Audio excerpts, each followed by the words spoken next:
అధ్యక్ష, మా పార్టీ కొత్తగా ఈరోజు బలహీన వర్గాల సంక్షేమం గురించి ఈరోజు మాట్లాడడం లేదు అధ్యక్ష. పెద్దలు కేసీఆర్ గారు 2004వ సంవత్సరంలో ఆనాడు యూపీఏ ప్రభుత్వంలో ఆనాడు కాంగ్రెస్ పార్టీతో మేము పొత్తు పెట్టుకున్నాం అధ్యక్ష.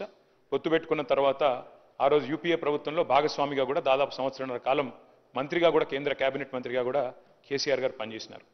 ఆ సమయంలో అధ్యక్ష 2004 డిసెంబర్ 17 నేను డేట్తో సహా చెప్తా ఉన్నాను.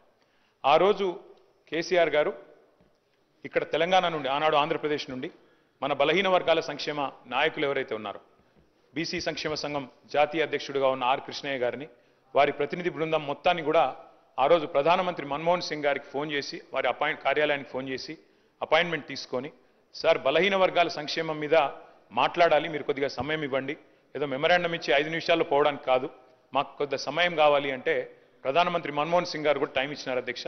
దాదాపు 45 నిమిషాలు టైం ఇస్తే గంటన్నర పాటు సమావేశం జరిగింది అధ్యక్ష. ఈరోజు మన బీసీ కమిషన్ మాజీ చైర్మన్గా ఉన్న వకులాభరణం కృష్ణమోహన్ రావు గారు కూడా అందులో ఉన్నారు, ఆ ప్రతినిధి బృందంలో. అట్లాగే ఆర్ కృష్ణయ్య గారు, వీరందరూ కూడా ఉన్నారు. ఆ రోజు కేంద్ర మంత్రిగా కేసీఆర్ గారు డిమాండ్ చేసింది అధ్యక్ష ఆనాటి ప్రధానమంత్రి గారిని, సార్ ప్రతి రాష్ట్రంలో బలహీన వర్గాల సంక్షేమ శాఖ ఉంది, బీసీ వెల్ఫేర్ మినిస్ట్రీ ఉంది, దానికి బడ్జెట్ కేటాయింపులు ఉన్నాయి. ఆ రకంగా బలహీన వర్గాల సంక్షేమం కోసం ప్రతి రాష్ట్రంలో భారతదేశంలో ఏదో కార్యక్రమం జరుగుతూ ఉంది. కానీ కేంద్రంలో ఓబీసీ వెల్ఫేర్ మినిస్ట్రీ లేదు, ఓబీసీ వెల్ఫేర్ మంత్రిత్వ శాఖ లేదు, పెడితే చాలా బాగుంటుంది. అప్పుడు ఏమవుతుందంటే అనుసంధానం చేసుకొని ఓబీసీ అక్కడ కేంద్రంలో ఉన్న మంత్రిత్వ శాఖ, రాష్ట్రంలో ఉండే మంత్రిత్వ శాఖలు కలిసి పనిచేస్తే మరింత మేలు చేయవచ్చు, ఓబీసీ మంత్రిత్వ శాఖ పెట్టండి అని మొట్టమొదటిసారిగా భారతదేశంలో మరి ఒక కేంద్ర మంత్రిగా ప్రధానమంత్రి గారి దృష్టికి తీసుకుపోయిన నాయకుడు మా నాయకుడు కేసీఆర్ గారు అనే మాట నేను మీకు గుర్తు చేస్తా ఉన్నాను అధ్యక్ష. అట్లాగే అధ్యక్ష, పార్టీ పెట్టిన కొత్తలోనే బీసీ పాలసీ తెచ్చి కొంత మరి మా పార్టీ విధానాల్లోనే బీసీ పాలసీ అంటూ తీసుకొచ్చింది కూడా ఆనాడు టీఆర్ఎస్ అధ్యక్ష.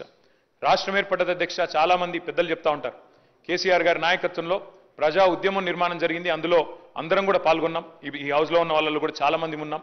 అందులో భాగంగానే ఆనాడు పార్టీలకు అతీతంగా పోరాడితే అల్టిమేట్గా తెలంగాణ సిద్ధించింది.